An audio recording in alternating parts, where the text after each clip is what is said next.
काल मी अबकड आरक्षण या विषयामध्ये या ठिकाणी आंदोलन केलं होतं आणि तोच विषय आज मी सभागृहामध्ये मांडला। तर यामध्ये दोन महत्त्वाचे मुद्दे आणि माननीय मुख्यमंत्री यांनी दिलेलं आश्वासन की लवकरात लवकर आम्ही अबकड आरक्षण जाहीर करू आणि सगळ्यात महत्त्वाचं की महाराष्ट्रात जी मेगा भरती होती आहे ती मेगा भरती जोपर्यंत हे अनुसूचित जातीमधलं आरक्षण जोपर्यंत जाहीर होत नाही तोपर्यंत ही मेगा भरती करू नये अशी ठाम भूमिका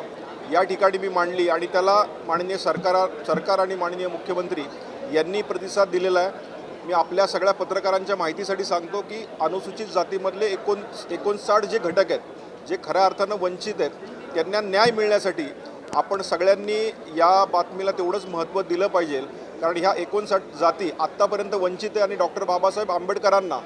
अपेक्षित असलेला समता आणि न्यायवाद या वर्गीकरणानंतर मिळेल आणि तोपर्यंत सरकारने कुठली मेगा भरती करू नये अशी विनंती मी याद्वारे केलेली आहे।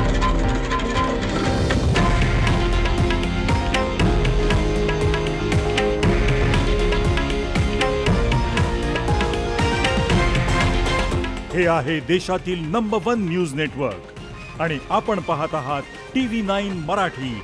एकमेव।